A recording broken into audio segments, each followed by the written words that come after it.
La bóveda de acero, donde todo comienza.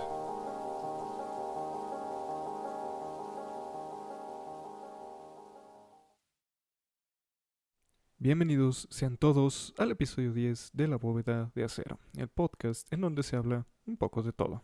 Llegan a tus oídos desde la ciudad de Guadalajara, Jalisco, en México. Yo soy Manuel Sepúlveda y me da mucho gusto tenerte de nueva cuenta aquí en La Bóveda de Acero, episodio 10. No es el final de temporada. La temporada pasada tuvimos 10 episodios y decidimos dejarla ahí. Pero esta segunda temporada pues va a ser un poco más larga. Así que bien, hay bóveda para rato. Así que, ¿qué tenemos para hoy? Pues bueno, vamos a empezar con el cine. En el cine, ¿qué tenemos? Pues hace unos días salió el tráiler de la película de Dune, esta adaptación del legendario libro del mismo nombre del autor Frank Herbert.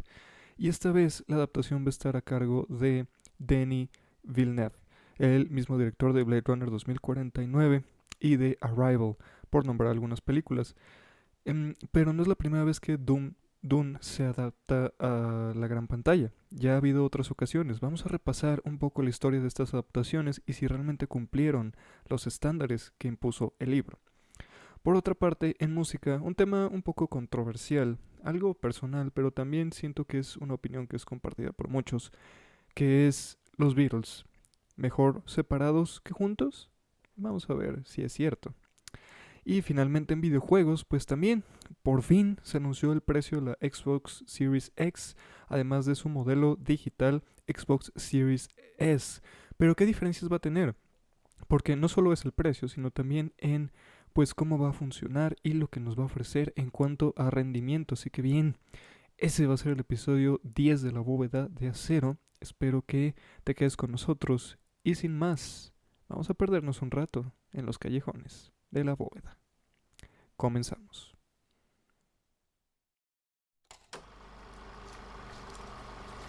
Séptimo arte.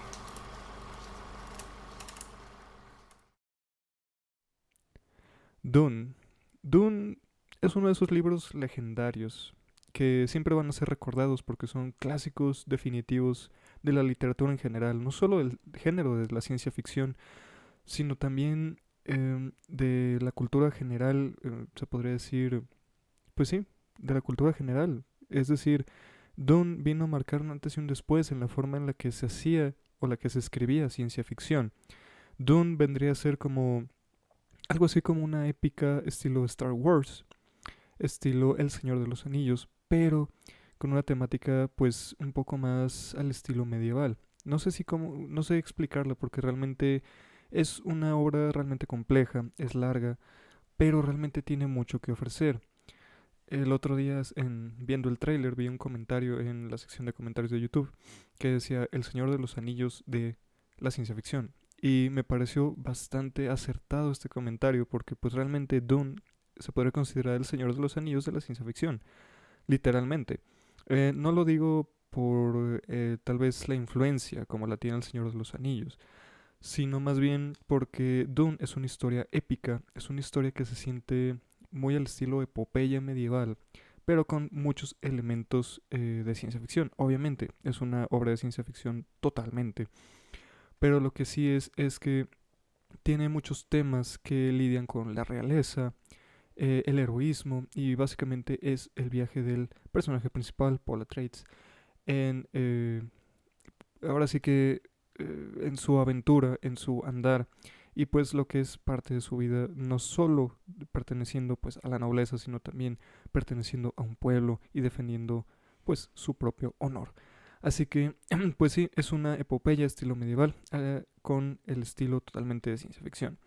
Y pues el libro salió, pues se publicó en 1964 me parece, y pues fue un éxito total por su única presentación, es decir, por su estilo tan único, por todas las ideas que trataba, por la historia tan compleja que también trataba, además de que muchos lo consideraron bastante complejo, una lectura pues medianamente pesada, porque sí era abundante en detalles. También es otra similitud que comparte con El Señor de los Anillos, que si bien no es tan compleja o tan cargada como El Señor de los Anillos, pues sí tiene un lenguaje bastante o un vocabulario, vaya, bastante extenso. Así que Dune fue un éxito comercial como libro, marcó un antes y un después en la ciencia ficción y por supuesto Hollywood quiso poner sus manos sobre él y dijo tenemos que adaptar este libro sí o sí.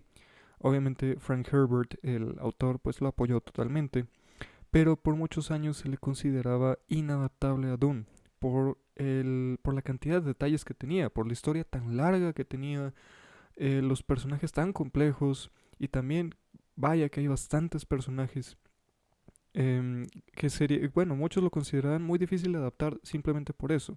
Una, porque pues, como toda buena película de ciencia ficción, pues iba a necesitar muchísimo dinero para poder adaptar pues todo lo que se describía en el libro. Y otra parte era que pues muchas historias se entrelazaban, no solo se centraban en el protagonista, sino también había otras historias que pues afectaban directamente el viaje del protagonista y pues era muy difícil. Se le consideraba inadaptable durante unos años, pero todo cambió cuando viene este proyecto que se le propone a Alejandro Jodorowsky, este pues gran cineasta que ya pues muchos conocemos. Alejandro Jodorowsky tomó las riendas de un proyecto de adaptación de Dune. Pero ¿qué pasó? Realmente esta adaptación nunca llegó a ser. Nunca.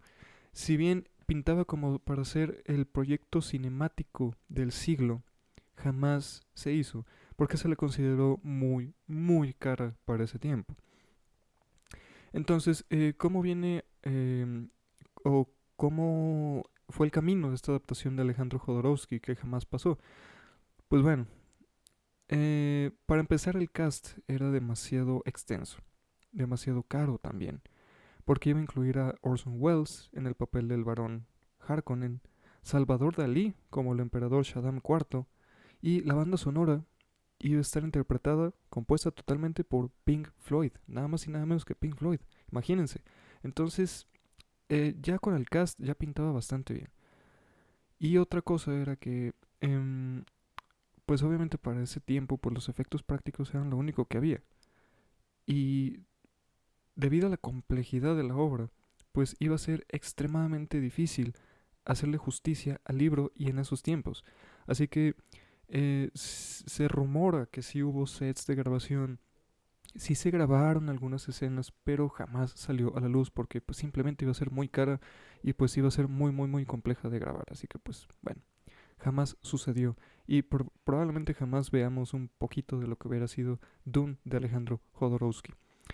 Pasaron algunos años y le dieron la estafeta de una adaptación de Dune más nueva, más actualizada a David Lynch. David Lynch, pues obviamente gran cineasta. En 1984 le dicen, oye, ¿sabes qué? Bueno, antes de 1984, unos años antes, le dicen, ¿sabes qué? Queremos adaptar Dune. Y David Lynch dice, ok, vamos. Ya había tenido éxito con El hombre elefante, gran película por cierto. Así que pues dijo, bueno, me voy a aventar esto. Muchos dicen que es inadaptable, pero pues digo, soy David Lynch, no hay problema. Así que bien, el proyecto sí salió a la luz. En 1984 se estrenó pues lo que se podría considerar la primera adaptación en forma de Dune a la gran pantalla. Em, pues hubo muchas sorpresas en el casting. Kyle MacLachlan en el papel protagonista de Paul Atreides. Grandes actores y actrices como las británicas Francesca Nice, Sian Phillips. También estuvo Sting, así es, Sting de The Police como Fade Rauda Harkonnen. Eh, Incluso Patrick Stewart estuvo interpretando a Gurney Halleck, el maestro de armas pues del protagonista Paul Atreides. Y la banda sonora estuvo compuesta por Toto, así es, otra gran banda de los 70s y 80s, pues bueno, Toto compuso la banda sonora, pero el tema principal, el tan famoso Prophecy Theme, fue encargado de Brian Eno. Así que, pues sí, sí fue un gran proyecto, con grandes sorpresas en el casting. Y pues bueno, David Lynch se animó y pues adaptó, ahora sí que con su propia visión, obviamente, esta gran novela que muchos la consideraron pues una muy buena adaptación, pero otros dijeron pues bueno, se quedó muy corta a lo que describía el libro, y pues obviamente se iba a quedar corta, porque pues obviamente la tecnología no permitía pues todos los efectos, todas las escenas que se retrataban en el libro, las grandes batallas. Además de que es un libro pues muy complejo y muy largo, era muy difícil de adaptar, pero David Lynch pues lo hizo posible y gracias a él pues se vinieron otros proyectos relacionados a Dune. Pero ciertamente en retrospectiva pues sí es una película muy ochentera, ciertamente, pero sí guarda muchas de las ideas filosóficas, muchos de los conflictos de personajes y también de su desarrollo, que es muy importante, sí lo guarda bastante bien. Y bueno, pues es David Lynch, la verdad es que no por nada es un cineasta legendario, porque supo adaptar lo que se consideraba inadaptable. Y además de que pues obviamente tuvo que jalar a un elenco que capturara la atención de la audiencia, porque realmente muy pocos conocen la obra de Dune. Iba a ser difícil llegar al público en general y pues bueno, David Lynch lo hizo. Si la película es buena, es mala, pues bueno. Ahora sí que ya dependerá de cada quien, pero creo que en retrospectiva sí se le tiene que aplaudir a este señor que pues se animó a adaptar lo inadaptable, lo hizo como pudo y pues lo hizo bien. Creo que para ese tiempo sí, pues fue todo un logro que se haya podido adaptar. Pero bueno, pronto esta adaptación quedó, pues ahora sí que oscurecida, cayó en el olvido realmente porque pues fue una película ochentera, muchos no conocían el libro, etcétera, etcétera, etcétera. Y pues cayó en el olvido, se convirtió más en una película de culto. Yo lo consideraría más una película de culto, pero bueno. Y pues dijeron, bueno, pues ya está la adaptación. Y ahí se quedó. Dune se quedó en el hielo por mucho tiempo, hasta que en 2008 se anunció una nueva película basada en el libro, que iba a ser dirigida por Peter Berg y producida por Paramount Pictures. Es decir, ya se hablaba de una superproducción. Em, Se hablaba también de la colaboración de el hijo de Frank Herbert, que es Brian Herbert, y el escritor Kevin J. Anderson, que iban a escribir juntos varias secuelas y preludios a Dune desde el 99. Es decir, ellos dos se iban a encargar no solo de supervisar la historia, sino también de meter un poco de mano en el guión para que la adaptación fuera lo más fiel posible a la obra pues de Frank Herbert. Sin embargo, pues el proyecto fue totalmente cancelado. Varias razones, pues bueno, tal vez presupuesto, casting, etcétera, pues bueno, no se consolidó el proyecto. Una pena porque hubiera sido interesante ver a dos autores trabajar sobre un proyecto ya cinemático, sobre todo cuando tienes al hijo del autor. Digo, no siempre es bueno tener al autor a cargo de los guiones, como ya lo hemos visto y ya lo hemos discutido aquí en la bóveda, como es el caso de J.K. Rowling. Pero creo que hubiera sido una gran oportunidad y creo que hubiera resultado bastante bien. Desgraciadamente, pues bueno, de este proyecto nada más sabemos esto. Obviamente no hubo ni siquiera casting. Y ahí se quedó. Y Dune se quedó igual. Otra vez volvió al hielo. Le dijeron, ¿saben qué? Pues bueno, ni modo. No se puede hacer. Pues no se puede hacer. Hasta que el 22 de diciembre de 2016, Legendary Pictures se informó que Legendary Pictures estaba en negociaciones con el director canadiense Denis Villeneuve, que a mi parecer Denis Villeneuve es el nuevo genio de la ciencia ficción en Hollywood, porque ha hecho grandes películas, al menos que a mí me han gustado mucho, como es Arrival, como es Blade Runner 2049. Creo que son grandes películas, sobre todo en el caso de Blade Runner. Creo que hacer una secuela a una película tan legendaria y hacerla de la manera en que lo hizo, pues bueno, la verdad es que sí tiene bastante mérito. Eh, Le dan la idea a Denis Villeneuve, obviamente viendo el éxito de sus películas y que pues entiende muy bien el género de ciencia ficción. Denis Villeneuve dice, venga, vamos a hacer la adaptación. Y cosa curiosa, Brian Herbert, el hijo de Frank Herbert, confirmó vía Twitter que Villeneuve se iba a hacer cargo de la nueva adaptación cinematográfica del universo de Dune. Y la plasmación, esto es muy importante, la plasmación sería un formato cinematográfico estilo la saga del Señor de los Anillos. Entonces ahí viene el paralelismo. Es decir, Dune siempre fue destinada a ser adaptada al estilo del Señor de los Anillos, en el sentido de la cinematografía, de cómo estaba estructurada la historia, y pues bueno, esto lo confirma. Y no lo dudo que vayan a jalar a mucha gente que estuvo relacionada con el proyecto del Señor de los Anillos en las adaptaciones a gran pantalla. No lo dudo ni un poco. Así que durante los siguientes años pues se fueron dando pequeñas actualizaciones, que el guión, etcétera, un poco del casting, pero nada confirmado. Denis Villeneuve había dicho que él quería hacer como Star Wars para adultos. Sí, Star Wars es para niños, si no lo sabías. Pero en fin, Star Wars para adultos. Eso es lo que así lo describió Denis Villeneuve. Otra cosa interesante es que pues Denis Villeneuve dijo en ciertas ocasiones que pues él había visto la película de 1984 y que pues en su tiempo sí pues se asombró al verla, pero que realmente no era como lo había soñado, no era como se imaginaba una adaptación de Dune. Así que ahora le dan la oportunidad a él, pues ahora sí de que hacer su propia versión de Dune, pues un sueño hecho realidad, es decir, eh, ¿qué director de ciencia ficción no querría adaptar Dune? Ciertamente, pero bueno. Pequeñas actualizaciones a través de los años, en 2018, en 2019, se confirmó que la producción de Dune iba a iniciar en ese año, inició en ese año. Se sacó una imagen promocional, de hecho, con el actor Timothée Chalamet. Y bueno, también va a salir Zendaya. Nada más unas ciertas fotos así, conceptos de cómo se iba a ver la película, el vestuario y todo esto. Em, y pues bueno, ya hace poco pues tuvimos el tráiler. Y pues vaya cast, la verdad es que no me imaginaba. Yo creí que nada más iba a estar este chico Timothée Chalamet, que pues se ha ganado a la crítica y a muchos fans, porque pues sus actuaciones realmente han sido muy buenas. Y bueno, Zendaya que va a estar en el papel de coprotagonista, en el interés pues romántico del protagonista. Em, el tráiler ya nos da un poco más de detalle de cómo va a ser la estética de Dune.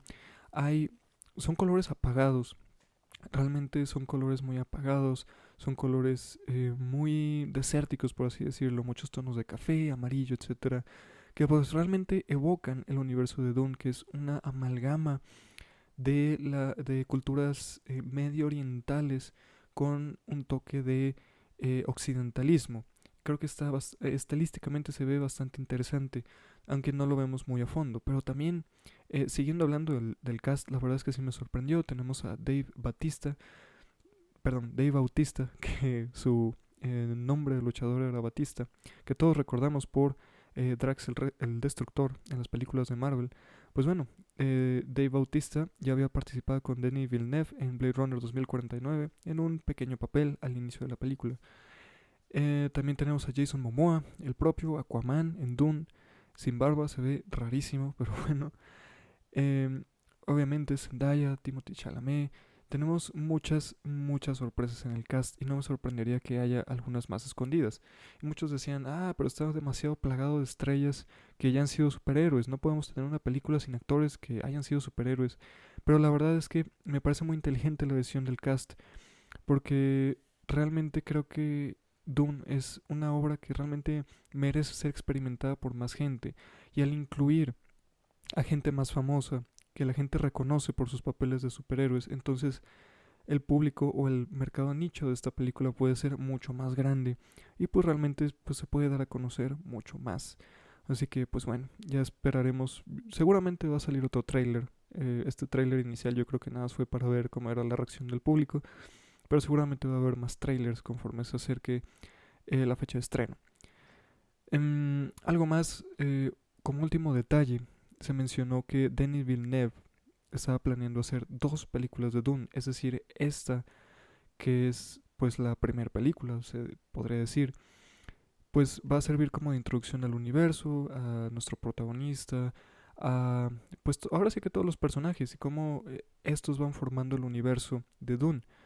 Pero si esta primera película tenía el suficiente éxito, se iba a hacer una segunda para expandir ese universo, para seguir con la historia y realmente hacerle justicia a la obra de Frank Herbert. Así que bastante interesante este proyecto de Dune. Si no has leído el libro, totalmente recomendable. Si te gusta la ciencia ficción, te va a encantar porque es una ciencia ficción muy diferente. Ya lo he mencionado, pero sí es realmente muy diferente y sobre todo tiene muchos conceptos medio orientales. Frank Herbert hizo un gran trabajo al combinar estos elementos como, se podría decir, musulmanes, como islámicos, como toda esta cultura y religión del Medio Oriente. la combina con elementos épicos medievales de más propios de Occidente, sobre todo europeos y un poco pues también de americanos, y hace una combinación, un sincretismo cultural bastante interesante y obviamente con todo el estilo de la ciencia ficción, pero no una ciencia ficción con los clásicos disparos de láser o espadas de luz, etcétera, etcétera, sino algo muy muy único y realmente te lo recomiendo totalmente. Así que bien, Dune, la verdad es que no puedo esperar a que salga.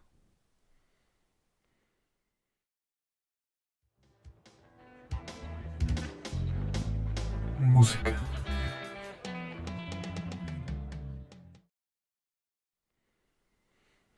Y ahora en música, un tema un tanto controversial que dije, lo trataré, no lo trataré, pero ya lo había tocado ligeramente en otro episodio de La Bóveda de Acero cuando hablamos de El secreto de la Beatlemanía. Pero esta vez quiero profundizar un poco, quiero retomar a los Beatles, porque creo que es una opinión poco popular. Los Beatles son mejores separados que juntos. Para mí, para mí en mi opinión muy personal, una opinión que realmente no importa, pero una opinión muy personal. No sé si sea el único que comparte esta opinión, que tenga esta opinión, pero ¿por qué creo que son mejores separados que juntos? Pues bueno, obviamente muchos conocemos la historia de los Beatles, ¿no? Este grupo de chicos que se juntan en Liverpool, etcétera, empiezan a tocar en clubes, empiezan a componer, pues se vuelven la sensación entre las chicas, sus canciones recorren el mundo, se hacen famosos, empiezan a tocar en shows, en talk shows, y bueno, la verdad es que pues, se convierten en una revolución musical, literalmente es una revolución musical. Y producen grandes, grandes canciones. Obviamente Let It Be, I Wanna Hold Your Hand, It's Been a Hard Day's Night, Love Me Do. Podría nombrar muchas canciones de los Beatles, pero seguramente muchos de estos nombres te suenan similares. Incluso yo creo que escuchaste las canciones en tu mente. Pero sí, realmente no estoy demeritando el esfuerzo en grupo de los Beatles. Creo que pues eran cuatro genios que se juntaron y pues bueno, producieron maravillas. Obviamente su música era muy al estilo de ese tiempo. Y pues ciertamente, no quisiera decir comercial, pero pues para ese tiempo sí era comercial. Pero realmente había obras pues muy muy interesantes, sobre todo en el White Album, que fue su último álbum, que por cierto fue una de las causas por las cuales se separaron, pero yo consideraría el White Album uno de los mejores álbumes de los Beatles, porque hay joyitas ahí escondidas como The Long and Winding Road. A mí se me hace una producción increíble. Muchos no compartirán esta opinión, ni siquiera el propio Paul McCartney comparte esta opinión, pero bueno, a mí se me hace un gran gran álbum. Y bueno, los Beatles fueron evolucionando en su sonido, de ir a un rock pop, a ir hasta algo, producciones más serias, letras más profundas, etcétera, con mensajes sociales más profundos y todo esto, porque debemos de recordar que pues todos los integrantes tenían creencias diferentes. John Lennon se inclinaba más hacia las creencias hippies, sobre la paz y todo esto. Paul McCartney pues era más musical, tenía opiniones más políticas en su música. George Harrison pues tuvo este acercamiento también al budismo, a las religiones orientales. Ringo Starr, por ser Ringo Starr, muchas veces se demerita Ringo Starr, pero la verdad es que Ringo Starr pues aportaba de cierta manera con su estilo tan particular, pues de tocar batería. Realmente no creo que Ringo Starr haya tenido una filosofía muy marcada como los otros tres, pero creo que pues bueno, ponía su granito de arena el señor, ¿no? Pero en fin, finalmente estas filosofías pues sí convivieron juntas mucho tiempo, hasta que pues finalmente ya no hubo espacio para que convivieran juntas y se separaron. Y ahí es cuando viene para mí un renacimiento de los Beatles, porque pues bueno, vamos a empezar con Paul McCartney. Paul McCartney pues obviamente despegó casi inmediatamente desde cuando se separaron los Beatles. Eh, Empezó a producir álbumes por su cuenta y nos regaló grandes, grandes canciones como Silly Love Songs, Live and Let Die, que fue pues el tema de una película de James Bond. Nos regaló también los duetos con Michael Jackson, Say Say Say, The Girl Is Mine. Paul McCartney se podría decir que evolucionó con la música. Él no se quedó estancado en el sonido de los Beatles, en el sonido nostálgico también de los Beatles, sino que fue evolucionando y fue produciendo su propia música y se hizo su propia identidad. Y eso es lo que le aplaudo al señor McCartney, porque realmente hizo de todo, incluso hizo canciones de Navidad, como Fabulous Christmas Time. Eh, y pues se logró separar de esa identidad que ya lo tenían pues totalmente encasillado como un Beatle, pero no, él pudo salir. Y hoy es reconocido como el ex Beatle, claro, claro está, siempre va a estar reconocido como un ex Beatle. Pero hoy en día tú dices Paul McCartney y lo reconoces como Paul McCartney, como su propia identidad. Eso es lo que le aplaudo a Paul McCartney, la verdad es que es un genio y hasta la fecha sigue produciendo álbumes, sigue produciendo música, sigue tocando en vivo. Increíble el señor McCartney. Por otra parte, John Lennon que para mí es otro de los genios musicales de todos los tiempos, él sí se apegó mucho más a su filosofía sobre la paz, sobre pues ahora sí que el hipismo, vamos a decirle así. También tuvo mucha influencia sobre él Yoko Ono, que muchos odian a Yoko Ono. Yo no odio a nadie, pero pues sinceramente Yoko Ono se me hace la poser más grande del mundo, de la historia. Así es, la más grande poser que haya visto la historia. Em, no tiene nada de talento, pero bueno.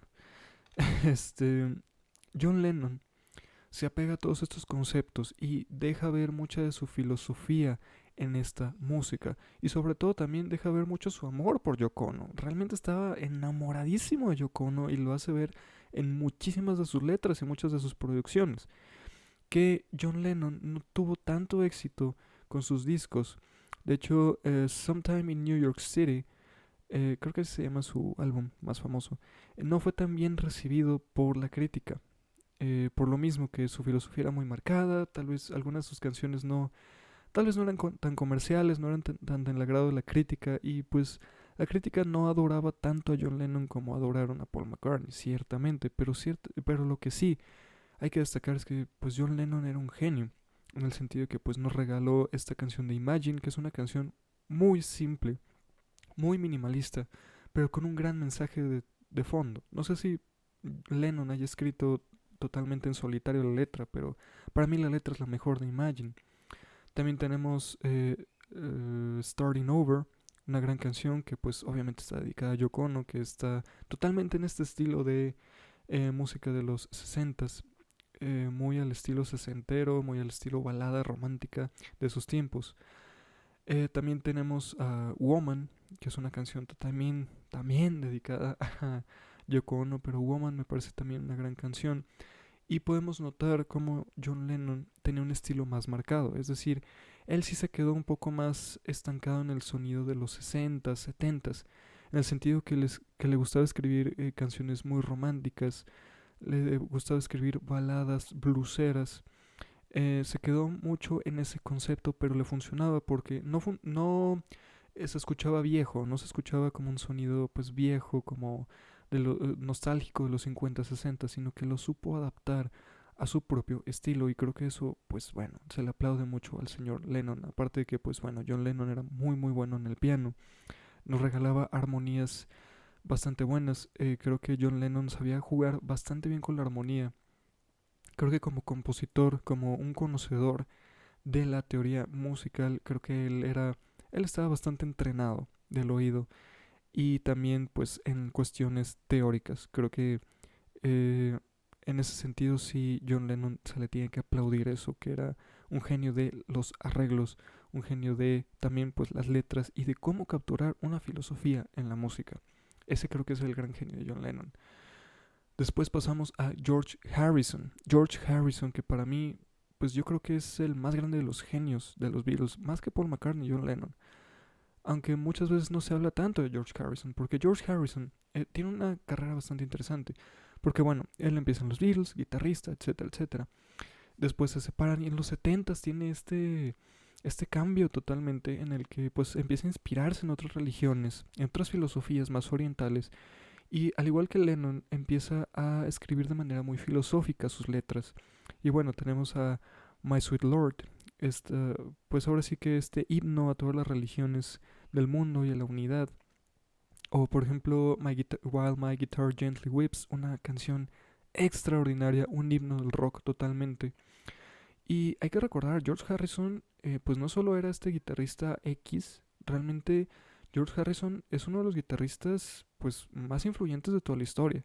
Tal vez no tenía una habilidad increíble, es decir, tal vez no tenía una habilidad al estilo Yngwie Malmsteen en Shredder, pero sí, lo que sí sabía hacer el señor Harrison era simplemente derrochar sentimiento en la guitarra.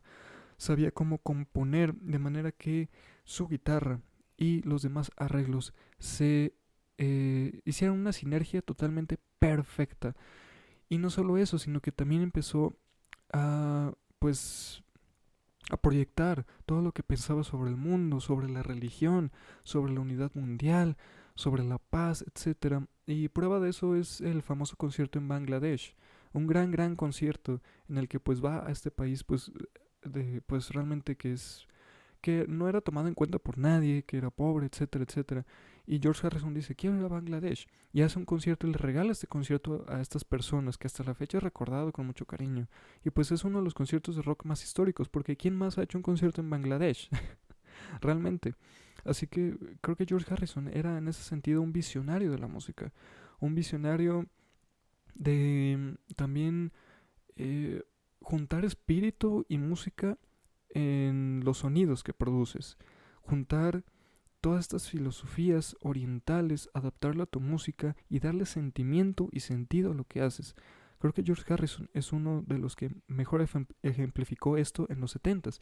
Después en los 80s se hizo un poco más comercial con um, I Have My Eyes Set on You, set My Sights Set on You.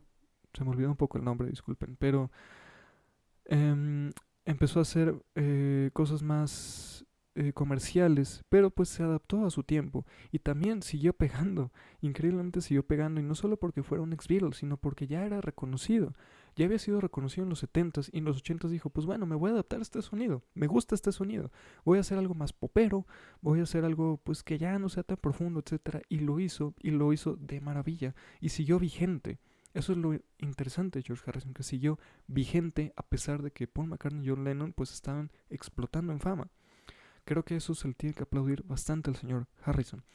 Y por último el señor Ringo Starr, que si bien Ringo Starr no ha tenido la super carrera, no ha tenido pues la fama que tienen los otros integrantes, creo que Ringo Starr supo mantener su vigencia, no solo como ex Beatles, sino también como baterista, en el sentido de que él dijo, bueno, yo no tengo el genio tal vez de McCartney o de Lennon o de Harrison, pero sí tengo la visión comercial. Y lo que hizo Ringo Starr fue que dijo, bueno, tengo los contactos, tengo la influencia, vamos a hacerlo.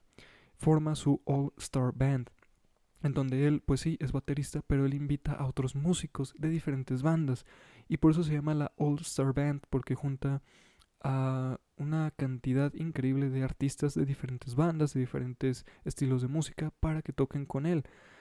Normalmente lo que toca la All Star Band, pues sí, son canciones de los Beatles, pero también son canciones pues de las bandas invitadas, que son covers. Eh, Normalmente tocan covers realmente, pero la combinación de artistas es bastante interesante. Por ahí han pasado una infinidad de guitarristas como Steve Lukather, de Toto, por ejemplo. Pues también han pasado pues grandes figuras que realmente creo que sería imposible nombrarlas porque ha habido tantas figuras de tantas bandas que sería difícil mencionar una alineación en específico. Pero realmente ahí creo que fue el éxito de Ringo Starr en el sentido de decir, pues bueno, yo quiero irme más por este camino que a irme por el camino que se hicieron estos otros que formaban parte de los Beatles. Entonces, pues creo que ahí está el mérito de Ringo Starr y que hasta la fecha, pues la verdad es que el señor, a pesar de los años que se carga, se ve increíble, sigue tocando la batería y pues hasta la fecha es recordado como uno de los bateristas más influyentes de la historia. Y pues ahí está el éxito de este señor. Así que bien, esa es la razón o mis razones por las que pienso que los Beatles son mejores separados que juntos. No me malentiendas. Me gustan los Beatles, me gustan algunas de sus canciones, no todas, ciertamente, pero los disfruto más separados porque ahí es cuando realmente creo que brillan. Y con esto tampoco estoy exhortando al individualismo. Si tú estás en una banda, pues no te vayas a hacer solista luego. Es decir, no estoy incitando al individualismo, sino que simplemente eh, los Beatles son una de esas bandas que pasan solo una vez en toda la historia. Y cuando juntas a tantos genios en un solo lugar, pues producen grandes cosas, pero cuando los separas pueden producir cosas aún más grandes y los conoces más a fondo. Así que bien, esa es mi tal vez controversial opinión. Qué piensas tú? ¿Los Beatles son mejores separados que juntos? ¿Realmente? ¿O preferirías que siguieran juntos hasta la fecha? Pues bueno, ahora sí que tal vez nunca lo sabremos.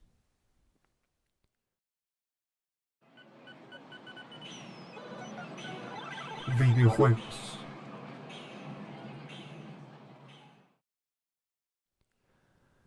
Y ahora por último, en videojuegos, sí, por fin, los rumores se confirmaron.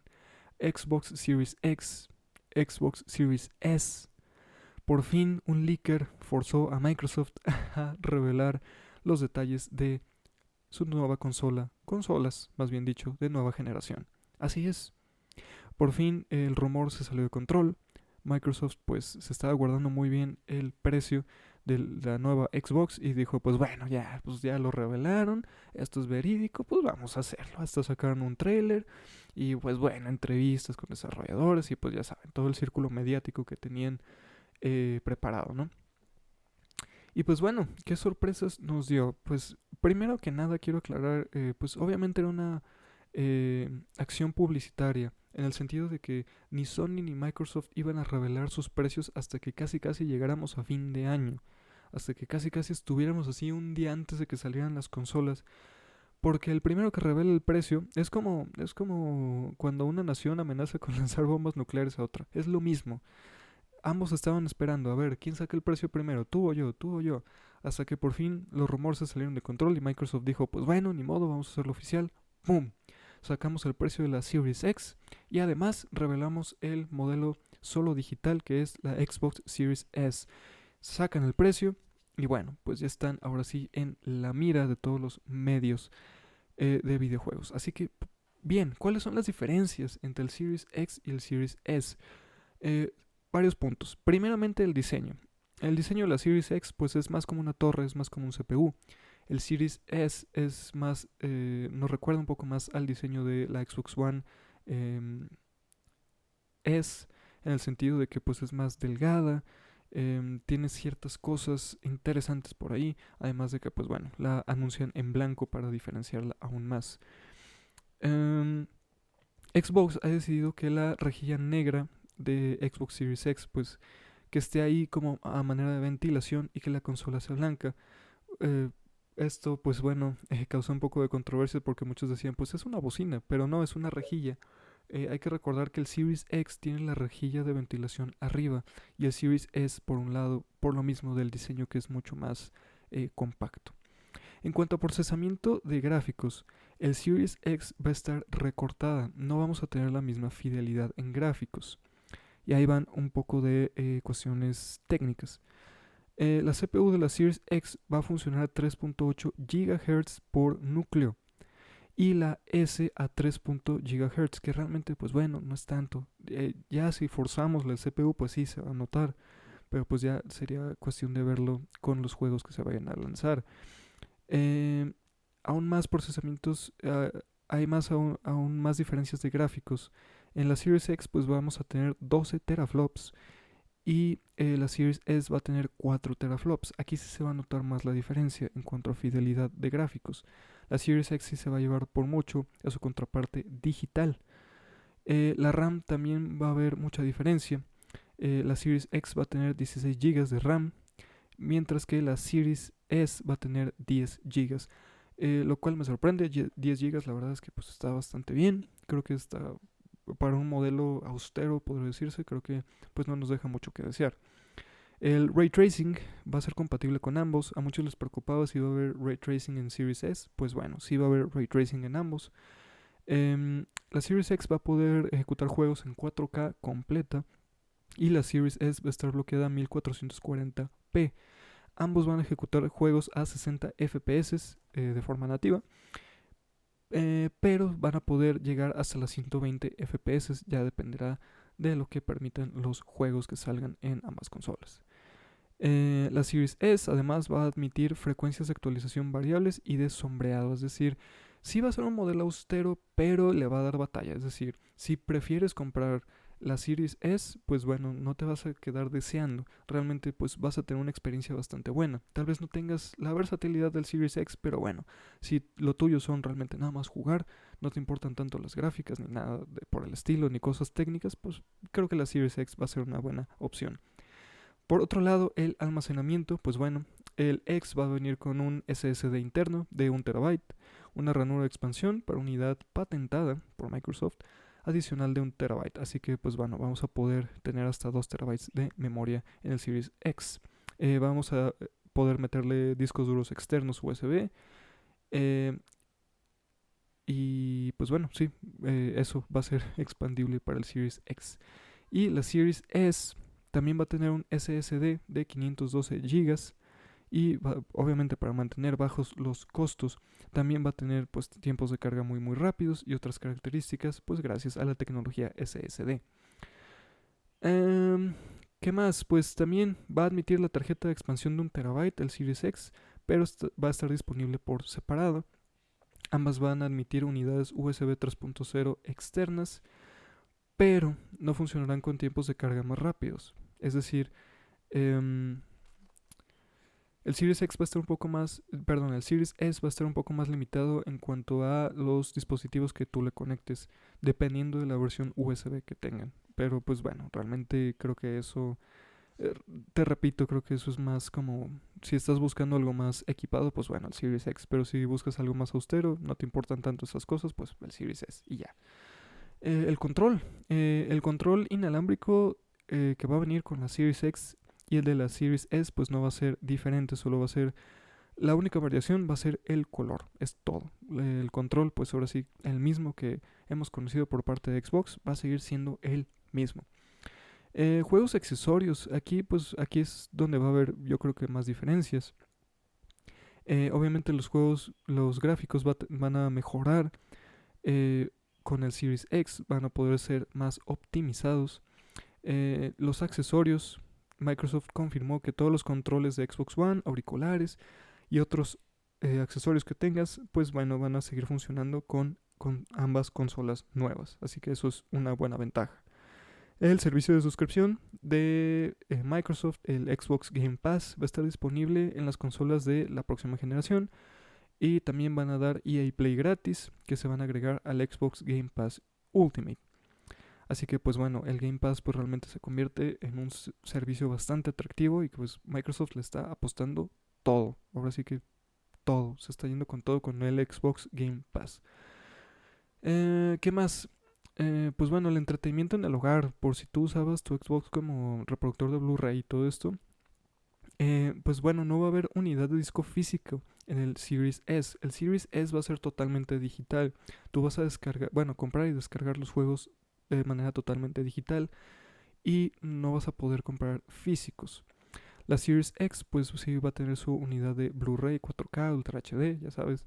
Y ambos van a admitir HDR, Dolby Vision y Dolby Atmos para videojuegos y también para películas. Así que esa es la gran diferencia realmente, que el Series S es totalmente digital, el Series X pues sí viene con su unidad de Blu-ray.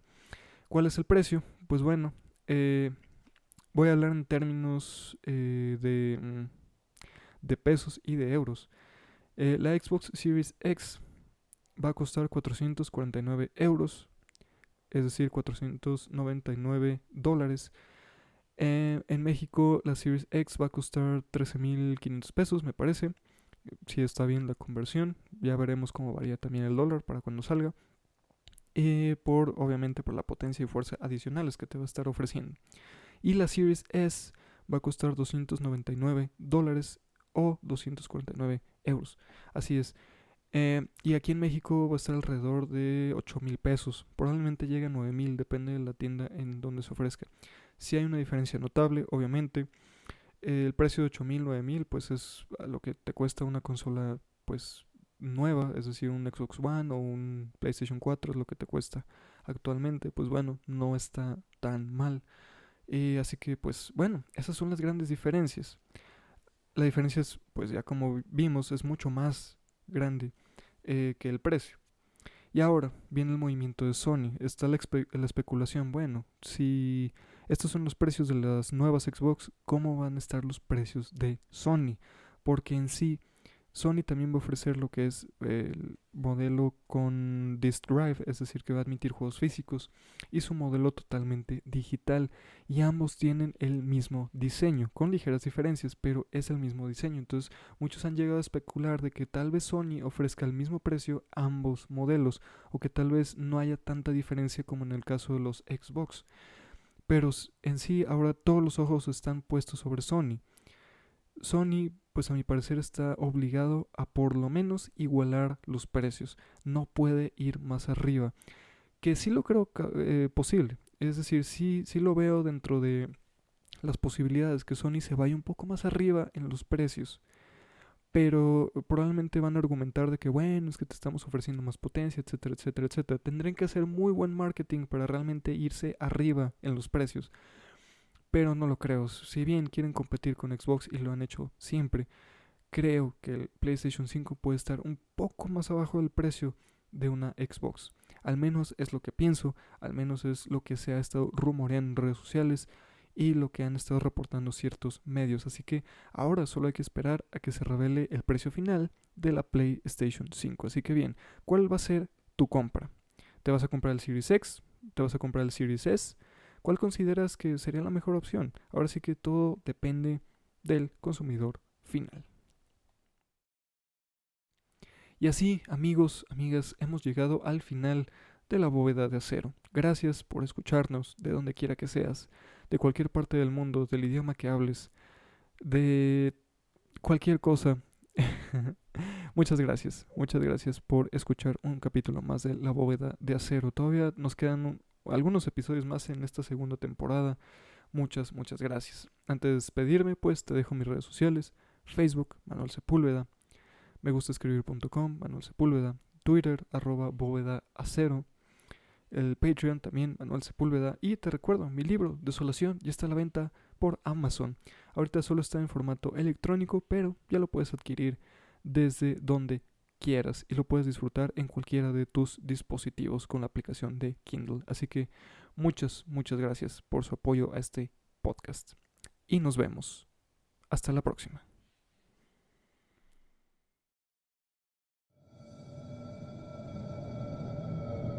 Dejando la bóveda de cero. Hasta pronto.